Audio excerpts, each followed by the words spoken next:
కేరళలోని ఒక చిన్న గ్రామం, అది కదడి. అక్కడ జన్మించారు ఒక సాధారణ బాలుడు, ఆయనే ఆదిశంకరాచార్య.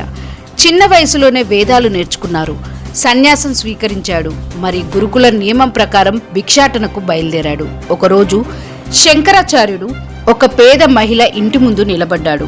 భవతి భిక్షాందేహి అని అడిగాడు. తలుపు తీయగా ఒక ముసలావిడ ఉంది. ఆమె ఇంట్లో ఏమీ లేదు, ఖాళీ పాత్రలు, ఖాళీ జీవితం. కానీ ఆమె హృదయం మాత్రం సంపూర్ణంగా ఉంది. ఆమె చాలాసేపు వెతికింది. చివరికి దొరికింది ఒకే ఒక్క ఉసిరికాయ. అది ఆమె దగ్గర ఉన్న చివరి ఆహారం. అది కూడా ఆమె శంకరుడికి ఇచ్చేసింది. ఆ దృశ్యం చూసి శంకరాచార్య హృదయం కరిగిపోయింది. ఇంత పేదరికంలో కూడా ఇంతటి దానం అని ఆశ్చర్యపోయాడు. అప్పుడు ఆయన కళ్ళు మూసుకొని కనకధార స్తోత్రం జపించడం ప్రారంభించాడు. ఆయన ప్రార్థన ఎవరిని చేరింది తెలుసా? సాక్షాత్ లక్ష్మీదేవిని. కానీ ఇక్కడే ఒక పెద్ద ట్విస్ట్ ఉంది. లక్ష్మీదేవి మొదట ఆశీర్వదించలేదు. ఆమె చెప్పిందట, ఈ మహిళ గత జన్మలో దానం చేయలేదు, అందుకే ఈ జన్మలో ఇంత పేదరికం అనుభవిస్తుంది అని. అప్పుడు చిన్న వయసులో ఉన్న శంకరాచార్య ఒక మహాసత్యం చెప్పాడు.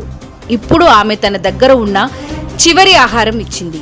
ఇంతటి దాతృత్వం చూసి కూడా కరుణ చూపించకపోతే ధర్మం ఎక్కడ ఉంది అని ప్రశ్నించారు. ఆ మాటలు వినగానే లక్ష్మీదేవి కరిగిపోయింది. అకస్మాత్తుగా ఆ ఇంటిపై బంగారు ఉసిరికాయల వర్షం కురిసింది. అందుకే దానిని కనకధార వర్షం అని అంటారు. ఈ అద్భుతం జరిగిన ప్రదేశంగా ఈ రోజుకి కూడా కేరళలోని స్వర్ణమస్తు కుటీరం ప్రసిద్ధి చెందింది. భక్తులు అక్కడికి వెళ్లి కనకధార స్తోత్రం చదివి ఐశ్వర్యం కోరుకుంటారట.